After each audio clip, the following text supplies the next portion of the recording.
بسم الله والصلاة والسلام على رسول الله. أنا أم إسلام معاكم في مطبخ أم سمسم. تعالوا بقى نعمل الفراخ الخطيرة دي، ونعمل صينية البطاطس التحفة دي. أكلة، بصوا، أكلة جميلة جنان كده. وهنعمل حبة رز جمال كده زي ما انتوا شايفين. جبت لك سر تتبيلة الحاتي اللي هي بقى من أفخم المحلات. سر التتبيلة الخطيرة اللي محدش يعرفها. اللهم صل وسلم وبارك على سيدنا محمد وعلى آله وصحبه وسلم تسليما كثيرا. يلا على طول نخش في المقادير وفي الموضوع. دلوقتي معايا هنا يا حبايبي فرخة. أنا مقطعاها. الصدر طبعا 4 والورك 3. الصدر 4 والورك 3. غسلاها ومنضفاها ونقعتها بخل وليمون ومصفياها وكده تمام تمام كده. هنا بقى معايا بصلتين حلوين كبار كده، ومعايا قرن فلفل حامي، ومعايا حبتين طماطم، ومعايا 5 فصوص من الثوم. قرن الفلفل الحامي ده اختياري، يعني لو مش حباه بلاش، بس هو المطاعم بيحطوه، وهو انا كنت مطلعاه من الفريزر تحس ان هو مجمد يعني. ومعايا طبعا التتبيله بتاعتي، معايا كمون وكزبره وفلفل اسود وسبع بهارات، ومعايا معلقه كركم، ومعايا زيت، ومعايا خل. طبعا اول حاجه أنا هنا بقى هقطع البصل مع الطماطم في الكبه. هقطع معاهم قرن الفلفل الحامي الجميل ده. لو انت مش عايزاه حامي تقدري تحطي قرن فلفل احمر رومي. طبعا مش هيبقى حامي، لكن هو بصراحه لما كان حامي فرق بجد.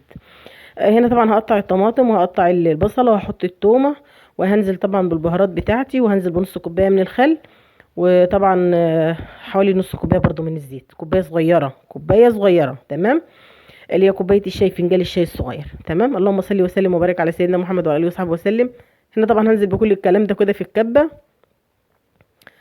وهضرب، احط بقى البهارات بتاعتي كلها كده، وهنا بقى هنزل هضربه بقى في الكبه تمام. لو ما عندكيش كبه هتقدري تستغني عن الحته دي. هتعملي ايه بقى؟ هتجيب الطماطم بتاعتك وتجيب البصله، كل ده تبشري بهم المبشره العاديه بتاعتك. لو انت ما عندكيش كبه، او تقدري تستخدمي ال- العلبه اللي انت بتعملي فيها الكمون بتاعه الخلاط تمام كده، اللي هي المطحنه بتاعه الكمون وبتاعه البهارات.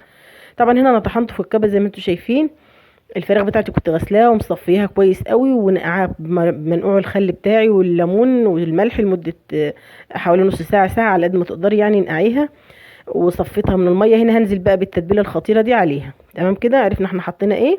حطينا بصل، وحطينا توم، وحطينا طماطم، وحطينا كركم، وحطينا سبع بهارات، وحطينا فلفل اسود، وحطينا كزبره وكمون، وطبعا انا فلفل حامي. وكل ده ضربناه، وحطينا خل، وحطينا زيت، وكل ده. وهنسيب بقى التتبيله الخطيره دي، هنسيبها مع بعضيها بقى لحد ما ايه، ممكن تسيبيها ساعه، ممكن تسيبيها تعمليها بالليل وتصبحي تعمليها الصبح، بس تحطيها في التلاجة يعني. بصي بقى، ده براحتك، بس انا بما اني كنت مستعجله انا عملتها وركنتها على جنب، وجهزت صينيه البطاطس بتاعتي على طول. صينيه البطاطس بتاعتي معايا ايه بقى؟ معايا بصلايه حلوه كبيره كده، ومعايا بطاطس انا عاملاها شرايح رقيقه زي ما انت شايفه. معايا بصلايه كبيره حلوه، ومعايا كوستين دول ما كانش فيه غيرهم يعني، انا حبيت احطهم كده سلام. ومعايا قرن فلفل حامي، وبرده ده اختياري، تقدري تضيفي مكانه فلفل رومي لو انت مش حابه تمام كده. طبعا معايا طبعا هنا عصير طماطم، ومعايا البهارات بتاعتي زي ما انتم شايفين. معايا البهارات بتاعتي طبعا، ومعايا فص ثوم، ده طبعا لازم يحطوه، بيفرقوا جدا في الطعم بالامانه. معايا كمون وكزبره وفلفل اسود وسبع بهارات، وطبعا حبه بابريكا، ولو حابه شطه حطي، مش حابه كده كده. وقرن الفلفل الحامي ده هيقضي بالغرض تمام. هنا انا هجيب الصينيه بتاعتي وهنزل بيها طبعا بحبه من الزيت فيها من تحت. طبعا كانت ازازه الزيت خلصت، رحت جبت واحده تانية. اللهم صل وسلم وبارك على سيدنا محمد وعلى اله وصحبه وسلم تسليما كثيرا. لو جديده معايا مشكوره، يا ريت تشتركي في قناتي وتفعلي زر الجرس.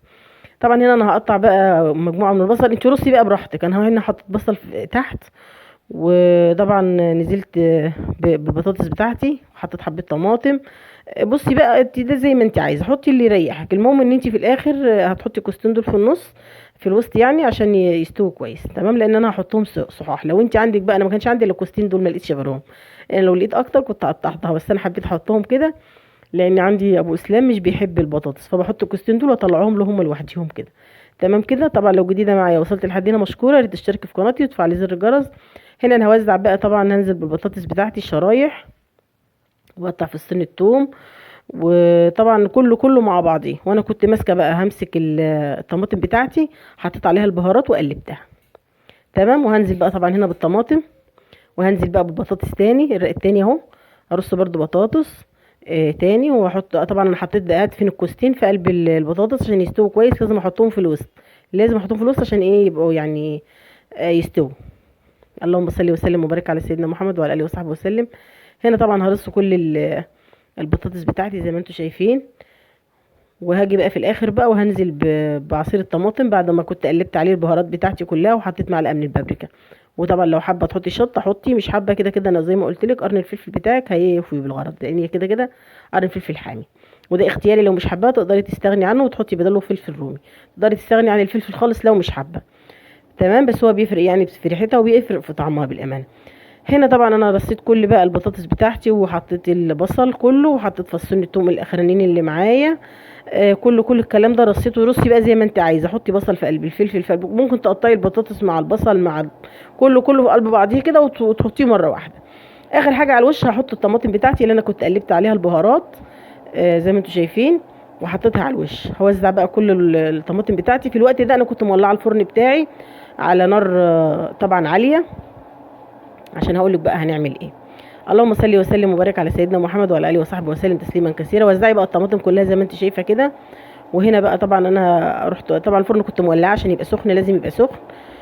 لو جديده معايا مشكوره تشتركي في قناتي. كده هي تمام، انا كده هروح ادخلها الفرن وهوريكي بقى احنا هنعمل ايه دلوقتي. طبعا هنا طبعا انا هجيب لك الفرن دلوقتي. اللهم صل وسلم وبارك على سيدنا محمد وعلى اله وصحبه وسلم. طبعا هنا الفرن بتاعي زي ما انتم شايفين، انا ولعت الفرن بتاعي ودخلت الفراخ على فوق. وطبعا حطيت تحتيها الصينيه كده، الصوص اللي هينزل من الفراخ هينزل على الصينيه اللي في الفرن. تمام. هنا طبعا هعمل حبه رز بشعريه. الشعريه لون كده اصفر ذهبي جميل. وهنزل بالرز بتاعي. طبعا كلنا بنعرف نعمل الرز بشعريه. وهحمره اديله تشويحه حلوه كده، وبعدين هنزل عليه بالميه السخنه او الشوربه السخنه لو الموجود عندك حطيه. تمام كده. طبعا حطي ملحك بقى واظبطيه. وهنا طبعا هنزل بالشوربه بتاعتي السخنه او الميه السخنه ايا كان بقى اللي موجود عندك، والرز هيطلع تحفه برضه. اللهم صل وسلم وبارك على سيدنا محمد وعلى اله وصحبه وسلم تسليما كثيرا. هنا هحط بقى الميه او الشوربه بتاعتي وهغطي بقى. اول ما ياخد غلوه كده والاقيه بدا يتشرب ههدي النار عليه عشان الرز بتاعك يبقى مفلفل جميل. وطبعا ده كان الفيديو بتاعنا، يا رب يكون عجبكم. الاكله دي ما كانتش محتاجه اكتر من طبق سلطه. تمام. الفراخ بتاعتي كانت خطيره واللون كان تحفه. انت هتحطيها مش تحت الشوايه قوي، لا، هتكون بينك وبين الشوايه حبه زي ما شفتي كده. يعني هتحطيها مش تحت الشوايه قوي، ما تقربيش الفراخ للشوايه قوي. تمام، عشان ما تتلسعش منك. وهتسيبيها حوالي تلت ساعه وبعدين تقلبي الفراخ. تمام كده حبيبتي، عشان ياخد لون من الجنبين. وده شكلها. وده طبعا يا ريت تشتركوا في قناتي وتفعلوا زر الجرس. يا رب يكون الفيديو خفيف عليكم واترككم في رعايه الله وامنه. والسلام عليكم ورحمه الله وبركاته.